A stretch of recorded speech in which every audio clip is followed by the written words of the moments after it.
വിശുദ്ധ കുരിശിൻ്റെ അടയാളത്താൽ ഞങ്ങളുടെ ശത്രുക്കളിൽ നിന്ന് ഞങ്ങളെ രക്ഷിക്കണമേ. ഞങ്ങളുടെ തമ്പുരാനെ, പിതാവിൻ്റെയും പുത്രൻ്റെയും പരിശുദ്ധാത്മാവിൻ്റെയും നാമത്തിൽ ആമേൻ.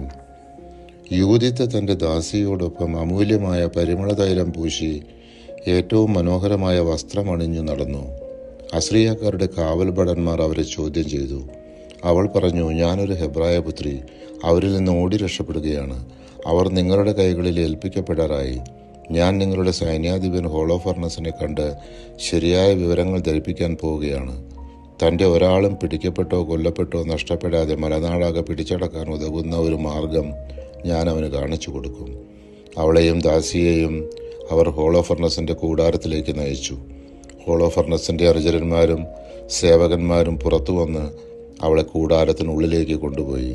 ഹോളോഫർണസ് സ്വർണവും മരതകവും മറ്റു രത്നങ്ങളും കൊണ്ട് അലങ്കരിച്ച ചമന്ന മേൽക്കട്ടിയുടെ കീഴിൽ കിടക്കയിൽ വിശ്രമിക്കുകയായിരുന്നു. അവളെപ്പറ്റി പറഞ്ഞത് കേട്ട് അവൻ എഴുന്നേറ്റ് കൂടാരവാതിൽക്കലെത്തി. യൂദിത്തിൻ്റെ മുഖസൗന്ദര്യം കണ്ട് ഹോളോഫർണസും സേവകന്മാരും അത്ഭുതപരതന്ത്രരായി.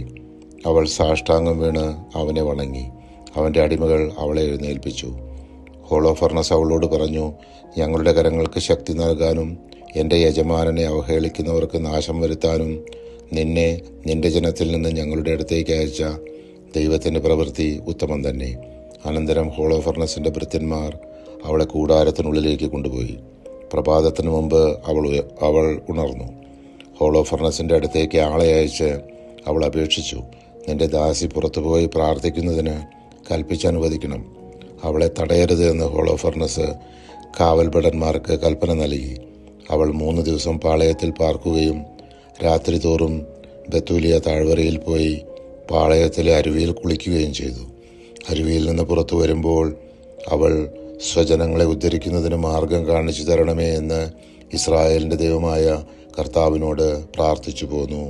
പരിശുദ്ധാത്മാവെ, തിരുവചനത്തിൻ്റെ അനന്തശക്തിയാൽ ആത്മാവിൻ്റെ ബലങ്ങളും ദാനങ്ങളും നൽകി തീക്ഷ്ണതയാൽ ഞങ്ങളെ ജ്വലിപ്പിക്കണമേ. ആമേൻ.